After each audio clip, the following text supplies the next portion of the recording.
बघा नागरिकांनो, आज आपल्याला या ठिकाणी बघायचं आहे की माझी लाडकी बहीण योजना जी आहे, त्याचा जो आपल्याला ऑफलाईन फॉर्म देण्यात आलेला आहे, तो कशा पद्धतीने आपल्याला फिलअप करायचा आहे, जेणेकरून तो चुकला नाही पाहिजे. तर त्याकरता बघा, मी इथे सविस्तर माहिती तुम्हाला इथे सांगत आहे. तर मुख्यमंत्री माझी लाडकी बहीण योजना अर्ज. तर फर्स्ट जे आहे ते आहे महिलेचे संपूर्ण नाव. तर महिलेचे संपूर्ण नाव आपल्याला जे आधार कार्डवर नाव आहे ते या ठिकाणी लिहायचं आहे. महिलेचे लग्नापूर्वीचे नाव.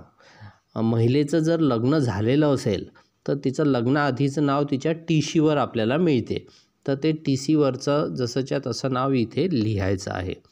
आणि इथे पुन्हा एक ऑप्शन दिलेला आहे, महिलेचे लग्नानंतरचे नाव. तर जे आपण वर लिहिलं महिलेचे संपूर्ण नाव, तेच इथे खाली येईल महिलेचे लग्नानंतरचे नाव. म्हणजे लग्न झाल्यावर तिचं जे नाव असेल ते इथे लिहायचं आहे तुम्हाला. जन्मतारीख ही तुम्हाला आधार कार्डनुसारच टाकायची आहे. अर्जदाराचा संपूर्ण पत्ता इथे टाकायचा आहे तुम्हाला. पूर्ण पत्ता त्याचा जे काही आहे, ॲट पोस्ट, तहसील, डिस्ट्रिक्ट, हे सर्व टाकायचं आहे. जर तुम्ही ग्रामपंचायत एरियामध्ये राहत असाल तर इथे तुम्हाला लिहायचं आहे ग्रामपंचायत आणि तुमचा पिनकोड लिहायचा आहे. जन्माचे ठिकाण. जन्माचे ठिकाण या ठिकाणी लिहायचं आहे तुम्हाला. तुमच्या टीसीवर जन्माचं ठिकाण लिहिलेलं असते किंवा जन्माच्या दाखल्यावर लिहिलेलं असते किंवा त्या महिलेला स्वतः माहिती असते. तर ते आपल्याला गाव इथे लिहायचं आहे, त्याचा तालुका, जिल्हा लिहायचा आहे. नागपूर आहे, अमरावती आहे, गोंदिया आहे. जिथे कुठे जन्म झालेला असेल ते आपल्याला इथे ठिकाण लिहायचं आहे. महाराष्ट्र आहे, मध्य प्रदेश आहे. जर पांढुर्णा असेल तर इथे राज्यामध्ये तुमचं मध्य प्रदेश येईल. तुमचा मोबाईल क्रमांक अचूक टाकायचा. आधार क्रमांक हा अचूक टाकायचा. महिलेचा जन्म 7 नंबरचा पॉईंट आहे. महिलेचा जन्म जर परराज्यातील असल्यास पतीचे जन्म ठिकाण. तर जर महिला ही मध्य प्रदेश किंवा इतर कुठल्याही राज्यातली असेल तर तिला तिच्या पतीचं टाकायचं आहे. म्हणजे जर पती तिचा महाराष्ट्र, नागपूर जिल्ह्यातला आहे, सावरगाव किंवा इतर कुठल्याही गावातला आहे तर इथे तुम्हाला ते गाव लिहायचं आहे, तालुका लिहायचा आहे, जिल्हा आणि राज्य हे महाराष्ट्रच येईल, कारण पती हा तिचा महाराष्ट्रातलाच असला पाहिजे. त्यानंतर 8 नंबरचा पॉईंट आहे, शासनाच्या इतर विभागामार्फत राबविण्यात येणाऱ्या आर्थिक योजनेचा लाभ घेत आहात का.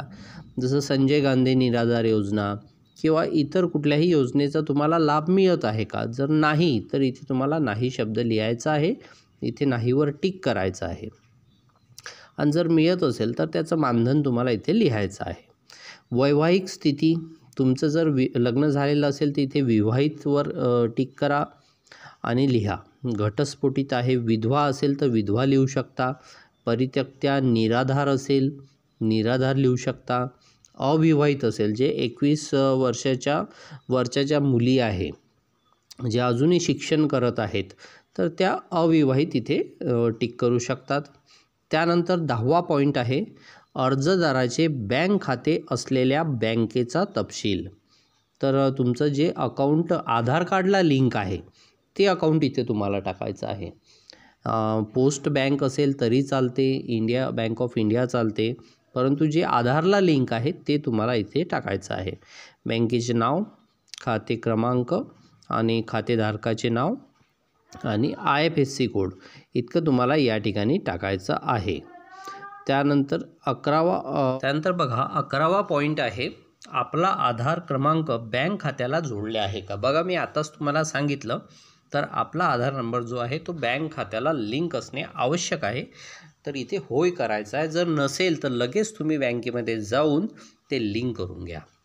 12वा पॉईंट आहे, नारी शक्ती प्रकार. तर तुम्ही जो फॉर्म फिलअप करत आहे तो स्वतःहून करत आहे तर सामान्य महिला हा ऑप्शन तुम्ही घेऊ शकता. अंगणवाडीत जाऊन करत आहे, सेतू सुविधा केंद्रात जाऊन करत आहे किंवा ग्रामसेवककडून करत आहे. तर ज्या ठिकाणून तुम्ही तो फॉर्म फिलअप करता आहात तर ते तुम्ही इथे 12वा पॉईंट घेऊ शकता. त्यानंतर 13वा पॉईंट आहे, खालील सर्व कागदपत्रांची अपलोड करण्यात यावी प्रती. तर इथे आधार कार्ड चालते आहे, अपलोड करायचं आहे तुम्हाला. ऑनलाईन जी ॲप आहे नारी शक्ती दूत ॲप त्यावेळेस, आणि याला सर्व झेरॉक्ससुद्धा तुम्हाला अटॅच करायचे आहे. दुसरा पॉईंट आहे, जर तुमच्याकडे डोमेसियल आहे, बर्थ सर्टिफिकेट आहे किंवा TC आहे तर TC तुम्ही जोडू शकता. जर तुमच्याकडे TCसुद्धा नसेल किंवा अधिवास प्रमाणपत्र नसेल तर तुम्ही मग राशन कार्ड जोडू शकता किंवा मतदान कार्ड जोडू शकता. तर जनरली TC हे सर्वांकडे राहते. त्यानंतर तिसरा ऑप्शन आहे उत्पन्न प्रमाणपत्र. जर तुम्ही इन्कम सर्टिफिकेट काढलं असेल तर ते लावा किंवा मग तुमच्याकडे जे राशन कार्ड आहे पिवळे किंवा केशरी ते तुम्ही इथे लावू शकता. चौथा पॉईंट आहे हमीपत्र. हमीपत्र हे तुमच्या फॉर्मलाच इथे खाली दिलेलं आहे किंवा जे नेट कॅफेमध्ये तुम्ही जर भरत असाल तर त्यांच्याकडे अवेलेबल असते. बँकेचं पासबुक हे क्लिअर असायला हवं. अर्जदाराचा फोटो हा लाईव्ह घ्यायचा आहे किंवा आता नवीन GR नुसार तुम्ही असा फोटोवरून फोटोसुद्धा अपलोड करू शकता. सातवा पॉईंट आहे महिलेचा जन्म जर परराज्यात असेल तर पतीचे डॉक्युमेंट इथे तुम्हाला 7व्या पॉईंटमध्ये लावायचे आहे. जर मध्य प्रदेश किंवा कुठल्याही दुसऱ्या राज्यातून असेल तर तुम्ही इथे त्यांचं डोमेसियल लावू शकता किंवा 15 वर्षापूर्वीचं राशन कार्ड लावू शकता, मतदार कार्ड लावू शकता, बर्थ सर्टिफिकेट लावू शकता किंवा TC लावू शकता तुमच्या पतीची.